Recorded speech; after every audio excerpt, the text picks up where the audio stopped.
Welcome back to another episode of Soul Driven with Steph. I am so excited to dive into today's episode and conversation with our guest. She is a new friend and a fellow entrepreneur. Please welcome to the podcast, Emily Sustar. Hello, thank you for having me. Yeah, I am excited for this conversation. And, our audience is primarily women. So I think this is really going to, just resonate wherever people are at. So let's just hear a little bit about your backstory. What, led you to the industry and what you're doing right now? hmm Yeah, so I am a small business owner of the Motherhood Collective. I'm also a mom of three. But before I became a small business owner, I was a Montessori teacher. So I taught early childhood education, and I've always loved teaching and experiential teaching. And after I had my first child, I knew I didn't want to teach full time in the classroom because I wanted more flexibility in schedule so I could, be with my kiddo. And so I became a registered yoga teacher. And that was in 2014, so 10 years ago. And I worked as a yoga teacher for 8 years at another local studio called Root Down Yoga Studio. And there I taught all kinds of different classes, prenatal yoga classes and children's yoga classes and vinyasa classes. So I kind of did a little bit of everything. And I really, um, I did more training to become trained in teaching children's yoga. Also did more training to become trained to teach prenatal and postpartum yoga classes. So became a RPYT, which is a registered prenatal postpartum yoga teacher. Um, and found that working with moms preparing for birth through prenatal classes was something that I loved doing. And I always thought that as a teacher, that was a really wonderful way to support families was um, working with children and supporting children and their development. But once I started working with moms, I quickly learned that that's actually how I love to support families is actually supporting the mothers and people who are going through this transition. Because really, if mom's supported, then everybody's doing well, Mhm. doing better. So yeah, so it's a little bit about my background. In gosh, a year and a half ago or so, I believe, I completed my 500-hour functional yoga teacher training. So I focus a lot on functional movement, functional breath. That's through the embodied posture method with Stacey Dawkins. And I'm also a birthing from within childbirth education mentor. So I love their philosophy, and I incorporate a lot of that into what I offer at the Motherhood Collective through classes and childbirth education as well. So, yeah. And then life as a mom of three. Yes, I love it. And of course, we have that similarity in our yoga journeys. It's always fun to see kind of which parts of that journey resonates. And I think a lot of times we're attracted to helping the people in the season of life that we're in. So it makes sense that you really wanted to help support other moms as you were, growing and expanding your family. Tell us about the origin of the Motherhood Collective, because I believe it really took root in kind of the COVID times to continue to provide community for moms. So tell us about that and how you got started with your own business. Yeah, so COVID definitely threw a wrench in everything and kind of changed the landscape of yoga world and a lot of other businesses. But yeah, during that time, the studio that I was working at had closed temporarily, but there was a lot of uncertainty about whether or not it would actually reopen. And I was also at home with my children. And I was also pretty newly postpartum myself. Like my youngest child was only about a year and a half at the time. And I was really struggling in that time because my community and friends and how I was making my livelihood had all kind of been taken away because of COVID. Um, and I just knew that I needed to build community in some way that we could during that time. And so the Motherhood Collective actually did start fully online in November 2020. And it was really born out of this desire to support other moms during that really hard season because I knew that if I was struggling and I, have a lot of tools and resources available to me, through my yoga and mindfulness training, but also just, family support and supportive husband. And, I knew that if I was struggling, that most other moms were probably also Mhm. struggling as well. And so part of it was like in a little bit of selfish of like, want to do Yeah. this for myself, right? Because I want this in our community. I want this for myself. But then the other part was also, altruistic of like, I want to bring this to the community and support moms during this really challenging season of parenthood. So, yeah, so Yeah. it's 4 years that we've been a small business and LLC. We started just with, Zoom classes online in November 2020. And then it'll be 3 years in September that we've been in our physical space on Caledonia Street that we share with another small business. Um, so yeah, it's kind of wild how, Awesome. Yeah, it goes so fast, like yeah. those first few years. And I just think the most beautiful communities are truly born out of this desire, call it selfish if you want, but I think we all have this, kind of desire within us to find a community that supports us in the season that we're in. And when Mhm, we can't find the community, why not us? Why not just build it ourselves? Because we can't be the only person that's struggling. And I know that was the case for me with my fitness and yoga studio and wanting to be surrounded by, people that wanted to be healthy and take care of themselves. And same thing for sister circles, surrounding myself with business owners that are also going through the challenges and the ups and downs. So I just think that's so beautiful for motherhood and kind of, that beginning, just getting pregnant, becoming a mom, all the way to birth and postpartum. And then you have moms that have continued to join you once they have babies because you need just as not, if not more support, I would argue, in postpartum. Like, I'm feeling pretty good right now, not having other children yet and being pregnant. Everyone's like, how are you? I'm like, I'm great.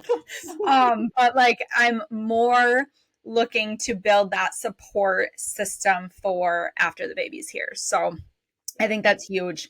And I would say too, like there's just so much overwhelm when you become a mom and you start to raise children, like even not having children yet, I can see just how, the opinions and the right and the wrong and the this and the that. And Mhm, what would be like your approach for either a soon to be mom, wanna be mom, or someone who's in that season right now who is struggling to navigate, different directions to take, who to listen to, how to really find your way.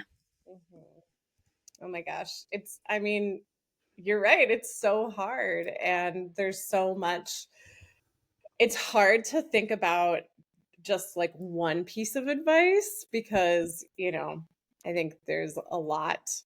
Um, but I think part of what makes my approach different and the Motherhood Collective a little bit different is that really, what I focus on is helping women connect back to their own kind of innate and inner wisdom that they already have within themselves Mm, and helping them to get quiet and still enough to be able to listen to what it is that they're needing, because oftentimes our bodies are super smart and know what we need. And they give us little hints about, what it is that we're needing. But, life is very busy and full. We live in 2024, but our bodies are from, a time that was simpler. And so I think there's a lot of distractions out there. And many times, as young women who are, in that transition of preparing for starting a family, so maybe preconception, conception, or pregnant, and then postpartum, and in the, first years of parenthood, there are so many differing opinions out there and so much information. And I think education is awesome and amazing. And it's part of what we offer at the Motherhood Collective, right? Like, we offer evidence-based, data-driven, supportive information on pregnancy and childbirth and postpartum, right? We have that too, but I think it's also really important to meet moms where they're at Mhm. and support them in, whatever their experience is at the time. Um, and sometimes you're not in a place where you're able to like hear or absorb some of the data, right? Because you're just like trying to make it through the day, right? Survival mode, yes. Mode. Yeah, exactly. So that's really, my approach is helping women to kind of tune in to their own inner wisdom, helping them find like some stillness and quiet, and reconnecting to their own breath and their own body to kind of tune into what it is that they are really needing in this transition or in this season of life. And then meeting them where they're at. And if where they're at is like, I want all the information, give it to me, great. Mhm. We can go there. And if not, that's okay too. So just kind of holding them in this tender space, and supporting them wherever they're at and with whatever they're needing. So that's, a little bit of like our approach. And to kind of elaborate on this transition, it is such a massive life transition. And I think culturally, we haven't always given it the like weightiness that it deserves. But I do see that changing, which is really beautiful. Um, and we actually have language to describe it now. It's called matrescence, which means the birth of a mother. And so every time you're, birthing a new child, you're birthing this new version of yourself. And as you go through this process of pregnancy and postpartum, you are also birthing this new version of yourself. And so it's really kind of, yeah, just holding the mother throughout this transition. Yeah, I love that. I love that they have finally acknowledged that it's a transition Yeah. for the mom just as much as it is for the baby, coming into the world. And Mhm. I think that is probably one of the more exciting pieces of it is like knowing that you're like walking into this new chapter as a mom, but also kind of like bittersweet too, because you're like, for me being a first time mom, I know my life is never going to be the same, right? And it's a good thing, and it's also bittersweet because you're kind of closing the chapter on a past version of yourself. So I think to have support around that experience is Mhm. so helpful. And you're right, like I think there's a lot more conversation around it now, in 2024, but previously talking to, my own mom or people that were mothers years and years and years ago, like just the expectations that they had to,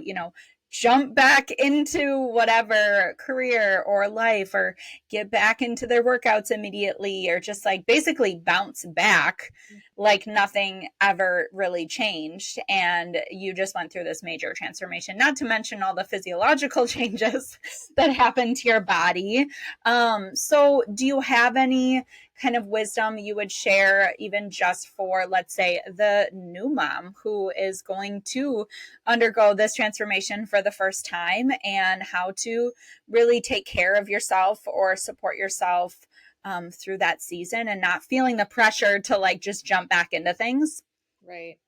Yeah. I mean, I think um so like you said, having a community to connect with is very validating and can be very healing.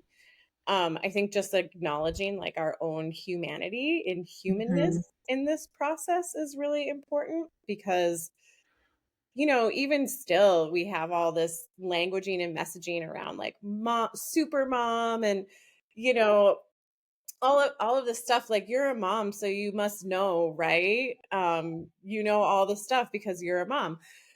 And it's like, no, I mean, we are humans. We are women that decided to bring children into this world. And so I think just starting with like acknowledging our own humanity in this process can be really helpful and healing. And you touched on it a little bit, and it's something that we come back to again and again in classes and support groups at the Motherhood Collective is the paradox of parenthood, where two things can be true. Like, I'm grateful that I'm pregnant and going to bring this baby into the world, and I am already grieving my life that I had before this pregnancy. And there's so many junctures in parenthood where we feel that juxtaposition of emotions. And that's why we talk about it, because when we talk about it, we normalize it and help people to understand like, I am not alone in these feelings. I'm not alone in these struggles. And also helps people to have more appropriate and realistic expectations for parenthood and this transition. So I think that's where I would start, is kind of like acknowledging the two things can be true, the side by side feelings, acknowledging our own humanity throughout this process, offering ourselves self compassion, which of course is easier said than done. Yes. But when, it's a practice just like anything else. So, like, when we notice that we are suffering or struggling in a certain situation or with a certain feeling, um, instead of like gaslighting ourselves, just acknowledging, like, this is hard for me right now. This is not easy. I'm having a hard time with this. And then just allowing it to exist like that. So, I'm having a hard time. This phase of pregnancy is not easy for me. And I see that, and I'm just going to hold space for myself to have those experiences. And so, in a way, we're kind of like mothering ourselves. Mm-hmm. Um, and then seeking out support if that's needed. So, seeking out community, coming to classes at the Motherhood Collective, coming to the support group, having a friend to talk to that you can confide in, or someone who's going to be, real and authentic with you. Um, yeah, and then, if you're craving more resources, then, seeking out those as well too. So, perhaps therapy, or talking with your partner, or, you know, yoga class, or getting outside for fresh air, hike, walk, whatever, feels good to you. Um, but that's kind of where I would start. And I think just acknowledging that, like, this immense transition, it changes us, right? Like you alluded to, there's this cultural, I don't know what the right word is, cultural kind of messaging that, like, Mm-hmm. we just go back, right? We go Right. to what life was like before. Um, and we don't. We're Yeah. always changed. You can still be like strong and badass and like, do cool things as a mom, right? Mm-hmm. But we are always changed emotionally, spiritually, physically. Like, so I think just even acknowledging that we're always going to be different in some regard because we brought another human being into the world. Mhm. And that changes us. And each time we do that, it changes us and changes our Yes. family and family dynamic and partnership and relationships and, you know, Yeah. It's an evolution. It's not like and it's beautiful because it's not like you need to go back to, back to normal or back to before baby or whatever it is. I think it is natural maybe for like the people around us to want to keep yeah, us the same, because that's what others are familiar with, but it's not normal for us to not, evolve and change. And that goes for any big life transformation. So yeah, I just think, yeah, talking about it, having people to talk to with about it. And maybe it is that case where, like, you let people know that you just want an ear to listen and space to be held. We don't always need information or advice. yeah. Yes. Mm-hmm. Yeah. Mm-hmm. So tell us, talking to kind of to this, how your life changes and Hmm. all of that, becomes imbalanced in a beautiful way. How are you able to grow this business and be a mom? Because I know that owning a business is hard in itself. Then turning, motherhood into it, that is definitely an imbalance that I'm sure takes, a lot of strength. So tell us how you balance both. Yeah. Well, I mean, I would start with saying that I'm human and I definitely don't have it all figured out. It is a practice and a process. So some days look really good and things are, balanced. And I feel like I've got the right amount of like work and play and family and all of that. And then some days don't feel that way and feel, kind of off balance. So yeah, I think it ebbs and flows, and I don't really have a, secret for it.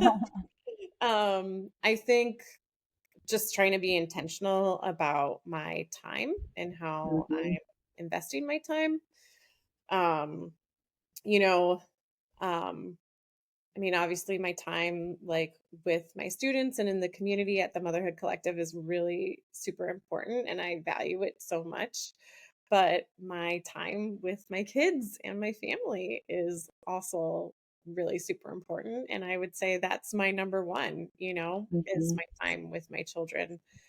Um, and it also like it looks different in every season. Right now it's summer. So that's an Yeah. interesting season as a parent because Mhm. you know, kids are not in school and they're, mostly at home. And I'm the parent that has more job flexibility. So I'm also the parent that's um, more kind of on call for kid needs during the summer. So just navigating that with the Motherhood Collective. And, our schedule has changed a little bit this summer just to kind of accommodate for motherhood and what my kids are doing this summer. But I also know that like during the school year it'll shift again too, and I'm also kind of on the precipice of a new transition with my family, because in the fall it'll be the first time that all three kids are in full day school, so that'll Mhm. be a different transition for me,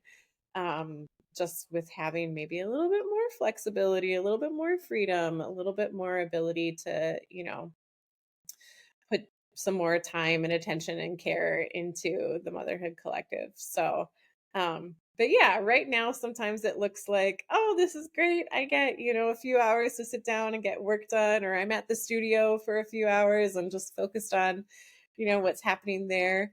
And sometimes it's like, yeah, nope, I'm gonna do it when my kids go to bed or whatever, So it's definitely imperfect in this season of life, but I think that's also part of just parenthood and entrepreneurship.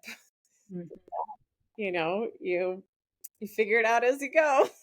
Yeah, well, and everything is seasonal and temporary. And, that goes for seasons that we maybe want to get out of and seasons that we love. So just learning to really be present with where we're at because nothing lasts for very long. Really, things are always ebbing and flowing, like you said. And I think that is the beauty of entrepreneurship and small business ownership is you get to flex your schedule with your life and the priority should be on your life, and you're changing your business around it. Now, it's not always the case. But I think, that is part of the benefit of small business ownership is that we can do that. So we really should take advantage of that and prioritize our family first and foremost as much as we possibly can. Yeah. So that's very exciting for you. I'm sure bittersweet as well as your last one is, heading to school, but so exciting for that kind of shift in maybe your focus or what you're able to do during the day. So I'm Mhm. sure you're soaking up all the moments this summer, especially. Yeah, trying to, but it's like too much of a good thing sometimes, summertime, like, this is great to have all this together time, and I could use a little bit of space. And you need a break. Yes, I'm sure. Yes, Absolutely. but it's super bittersweet. Like my mama heart is kind of already having like, just the paradox of parenthood of like, I'm excited for this new season. I see possibility with it. And, also excited personally for myself to have a little bit more time for myself too. But then it's like, I don't, these years of like, for 12 years, we've had a little one home, and it's like these years of having somebody that's, needing me during the day or whatever is gonna be not that my kids don't need me anymore because they do, just in different ways. But yeah, it's very bittersweet. So Yeah. I would love to next year in hear. September, I'll be Yeah, by end of summer, you'll be like, okay, I'm ready for this change. yeah. Sure, most parents are who are home with their kids all summer. We love them, but we also need time to ourselves. Send them to school, right?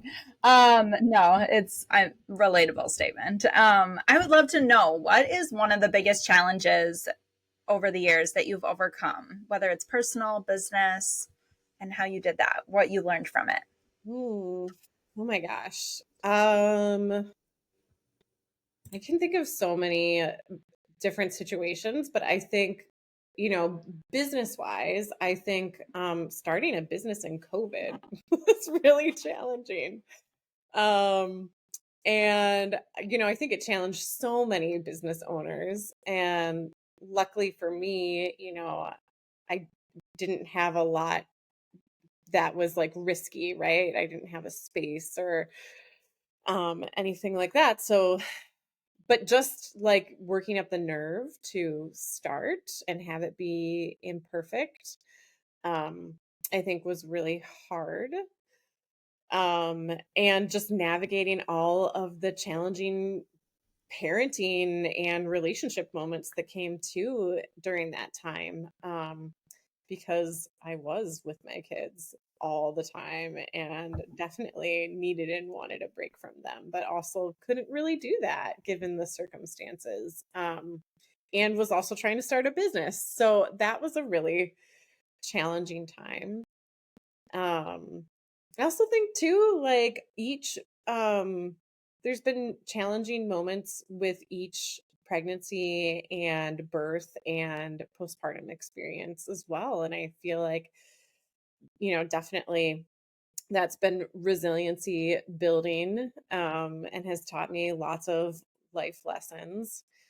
Um, and I think just the unexpected nature of parenthood, and birth, really. I think in every birth situation, there's always something about it that goes differently than how we anticipate it might go, whether that's, on the positive or not exactly how you wanted it to go. I do think that those situations have been like learning situations and have helped me to grow and evolve as a person. Um, but yeah, definitely parenting in COVID was probably maybe one of the hardest things. Parenting plus starting a business. And we also moved houses during that time. Oh, wow. Yeah. Yep. Yeah.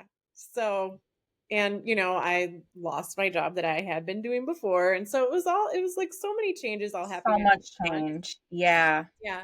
But that's actually not the only time that that's happened to me. When I was pregnant with my first, we lived in Colorado Okay. and I was teaching full time as a Montessori teacher. And my husband had just graduated grad school and was looking for jobs, wasn't really finding what he wanted out there. And so he applied for a job here. My parents live here in La Crosse. And so we moved when I was like 30 weeks pregnant. And it was so many life changes. It was like, Yeah.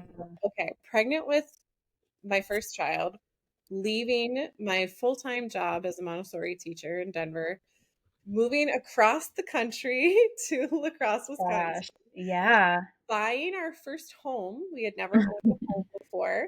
And then my husband starting a brand new job. So that all happened in 2012. So that was 20 Okay. years ago. And that was when we had our first child. And that was kind of really like okay, this is how it goes. It's just all of these massive changes coming at you at once and all wonderful and exciting things. But that doesn't mean that it wasn't without some challenging Oh, yeah. and Totally. transition and, grief and, just all of it. Yeah, all of the emotions, absolutely. Yeah. And I mean, yeah, it's kind of like, might as well just do it all at once sometimes, like when you're going through a lot of big changes already. But yeah, all of the emotions to go through that, I'm sure. Yep. And I Absolutely. mean, I do feel like, you know, pregnancy and just the intention to like bring another human into this world, it is kind of this invitation for like life to change, and anything that's not like in alignment with what needs to be happening to help this child thrive is like, okay, it's it's all changing, right? Yeah. Yeah. I keep saying I'm in a season of surrender. Like, I mean, we should probably always be in a season of surrender, really. But Mhm. I think that it really is like you just, your body is changing so much. And then you just know that once this child is here, again, your life is going to change. Things are not going to always go as planned, with children. And so just being okay with going with the flow and being more in that state of surrender will only serve us well. Yeah, I think that's beautiful. I think motherhood is so much surrender and, and pregnancy. I think the whole transition is, if you're not surrendering, you're probably in a lot of suffering because Hmm. it's what you're experiencing is happening either way. So Yeah. either like accept what is and be in the present moment with what's happening right now, or be working against it, which is a lot harder, causes a lot more stress and Yeah, absolutely. I think that's beautiful. Like you said, yeah, if we're not surrendering, we're probably suffering. We're probably resisting, Mhm. what is meant to happen. So often, I think we have this, picture perfect idea in our head of how something should go or how it should be or how we want it to be. And, some of the most beautiful things that come to us, opportunities, miracles, blessings, whatever, come out of the blue, things that we would have never thought, in ways that we would have never imagined. So, but we can't accept them fully and open the doors to them if we're stuck with this, mentality of it has to be this way, or we're resisting and therefore suffering. So really practicing that mindset of surrender will definitely help. Yeah, I love that. I love that. Yes. So I am curious, what do you hope for the future for moms to be in the future, current moms, people in motherhood to experience when it comes to all of those seasons of pregnancy, postpartum, and just motherhood in general? Mhm. Yeah. Well, I mean, obviously, I hope that they feel supported, right? So, seen, supported, validated, heard, understood, all of those things.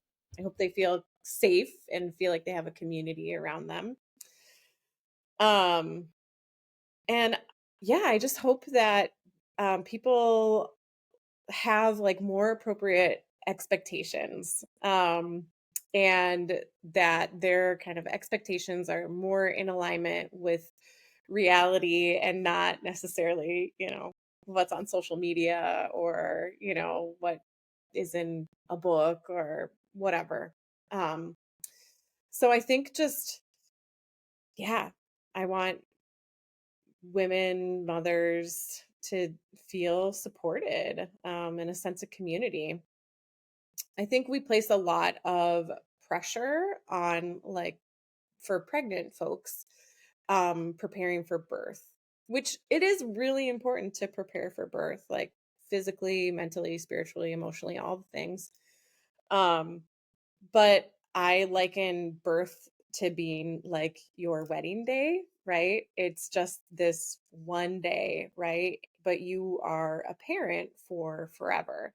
So let's adequately prepare people for this transition. And when we think about it, like physiologically, a woman's body isn't really healed like after birth for like at least 2 years postpartum, right? So that's a lot longer than like a lot of what we've heard culturally.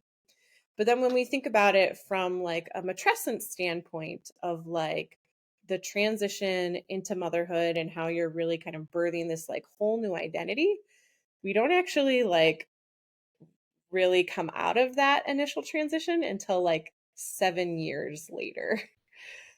So Wow. right?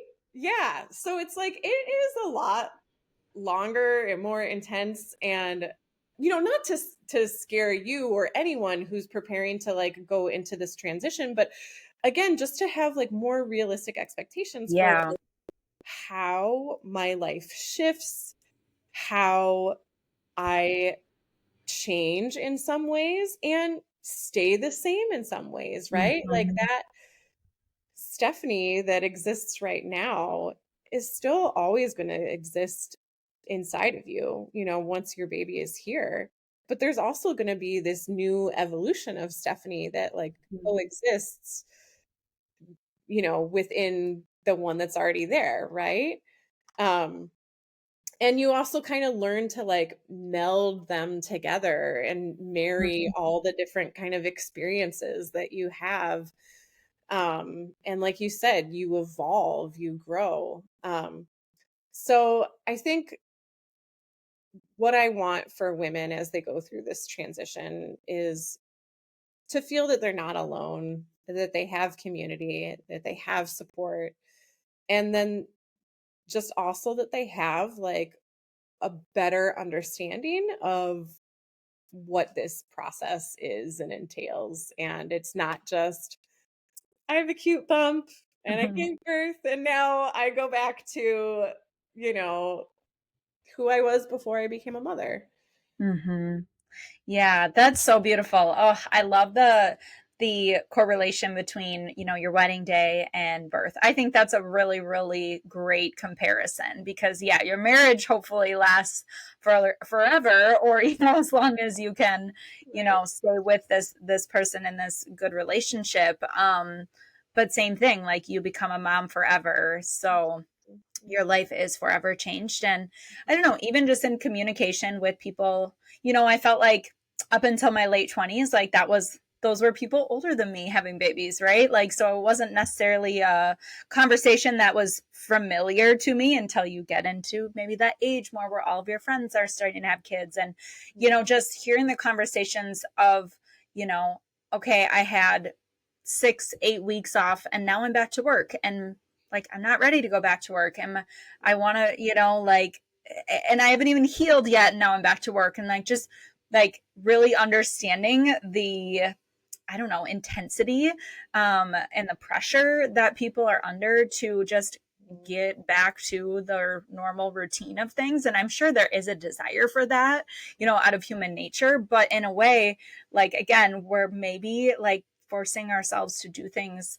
before we're really fully ready. And I just know those first few months and that first year and couple years, like Mhm. your baby changes so much so fast. And like, you don't get that time back. Mhm. So I think it is really, we're going to need to see some sort of like cultural shifts to Mhm. really allow moms to like not only heal their bodies, but Mhm. also to like be able to be present during those first few years in a way that maybe we haven't given them that opportunity as much in the past because they go so fast. Yes, you're 100% correct. Yeah. I mean, I would love to see some legislation change in moms and dads, because really, Yeah. I mean, we're just talking about mom right now, but it's also a major shift for dad too. And oftentimes what we Mhm. see happen is dads don't really get any time, right?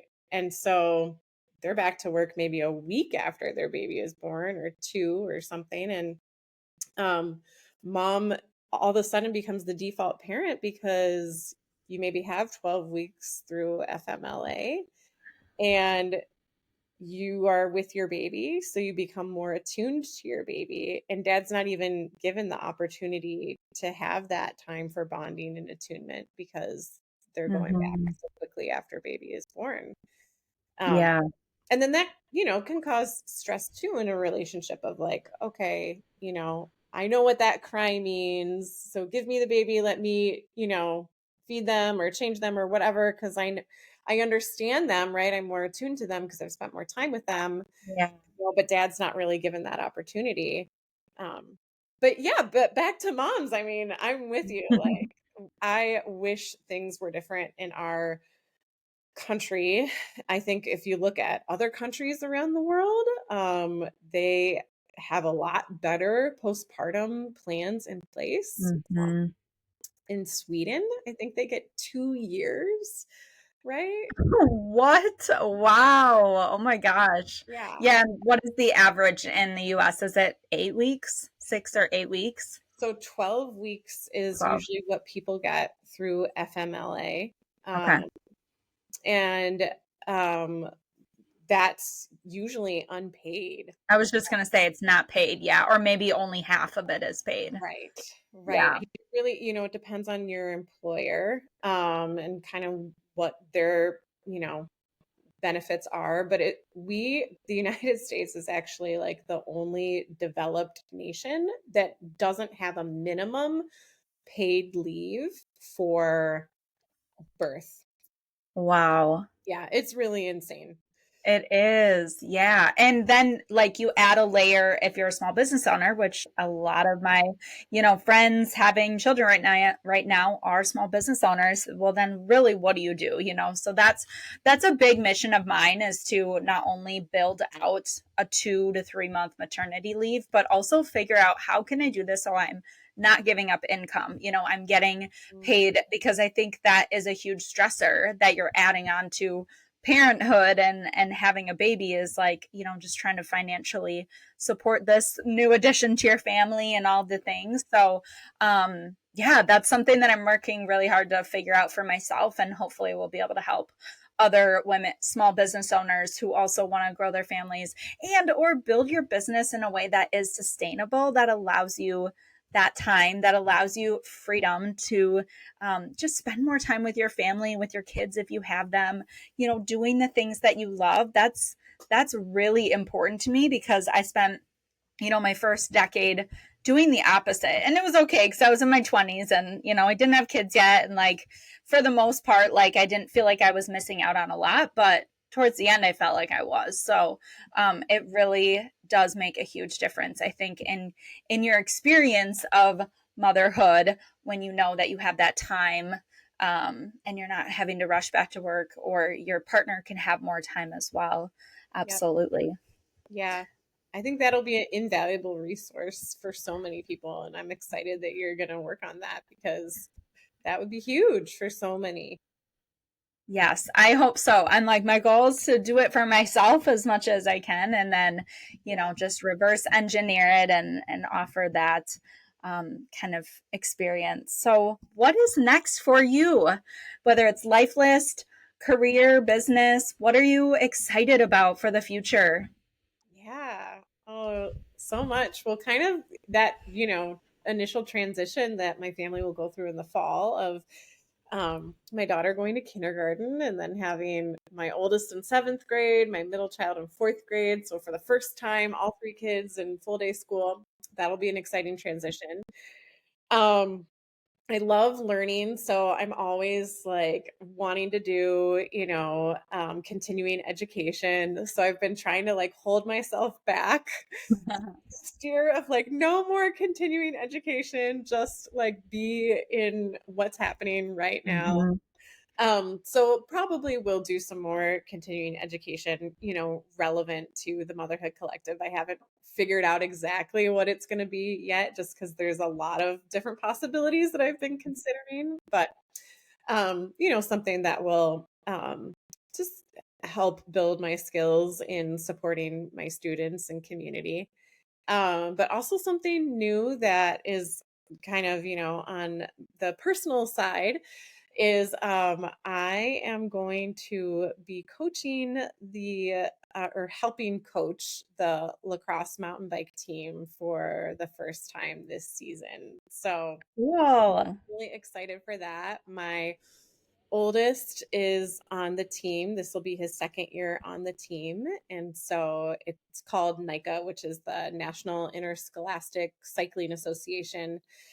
And so right now I'm a level one coach for NICA, but I'm hoping to become a level two coach later this year. I have to have about 20 hours of like field interaction with the student athletes to complete that certification.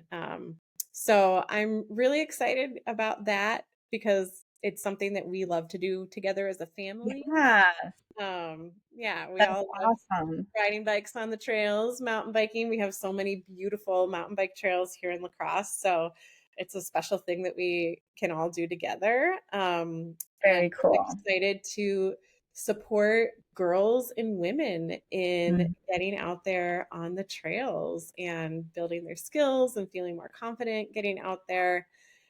And I'm also really excited to incorporate hopefully, some yoga and mindfulness with Yeah. the student athletes on the mountain bike team this fall. So, yeah, Very exciting. That's super fun. fun. Family thing, Yeah, personal fun blend goal. of family. Plus, I can bring some of my professional background into it. Yeah, So, yeah, I love it. yeah. One of my favorite questions to ask is what are you most proud of about yourself? Oh gosh, that is such a hard question to answer. Um, I think I'm proud of my resiliency in overcoming challenges in parenthood and small business ownership and partnership and life. Because there's certainly, plenty of those. So I'm proud of that, but I'm also proud of my vulnerability and willingness to share my experiences with others. I think that's been really helpful for me as a teacher and mentor and like support group facilitator to share my own experiences in parenthood. um, I did struggle with mental health postpartum, in every postpartum experience. Like I had postpartum anxiety and struggled with some postpartum OCD as well. And so just sharing those experiences with people in my community has been really helpful for them. And through kind of sharing things that have been hard for me to share, um, that's helped others. And so I'm proud of myself for doing that because it's not always easy to share those hard and messy things about, myself. Um, so I'm proud of myself for that. And, the risks associated with, starting a business and sharing vulnerable things with student population. Um, Yeah. which the community at the Motherhood Collective is amazing. They're just wonderful women. So it's not hard to share with them, but there's always some trepidation about sharing Oh, something yeah, for sure. deeply personal. But I mean, also like my family, my kids, like that's probably what I'm most proud of is just Yeah. seeing humans that they um are becoming, and just makes me excited to see all the incredible things that they do in this world. So, yeah, Yeah. I love that. it's So more many fun. great things. Yeah. Yes. My final question is, what drives your soul today? What do you get up for each morning? Um, I mean, again, my family, I think, they're big drivers for me, my children, my husband, extended family. But I think just the desire to want to put good out into the world, want to support Mhm. others in whatever season of parenthood that they're in, because it's one of the most joyful experiences and transformative experiences of my life, and one of the most challenging experiences also of my life. Yes. So, I think just wanting to, yeah, put that out there that we're all deserving of this love and support. Um, but yeah, connection. I think ultimately it Mm. comes down to connection, wanting to connect with other people and connect with myself. Um, yeah. Yes, that's beautiful. Well, thank you so much for just sharing your heart today, your stories, your wisdom, your experience. For those that are maybe interested in checking out the Motherhood Collective or just want to, connect with you, where are the best places for us to do that? So you can visit the website, which is the Motherhood Collective LAX.com. You can also Google Motherhood Collective, La Crosse, Wisconsin. It should pop right up. You can check social media as well. So Instagram, probably most active on that platform, but it's just the at Motherhood Collective LAX, and then Facebook as well. Or you can send me an email, which you can do through our website. There's a little, box to do that. Otherwise, my email is the Motherhood Collective LAX at gmail.com. So you can get in touch with me that way. Awesome. Thank you so much, Emily. And until next time, keep following what drives your soul. Thank you so much, Steph.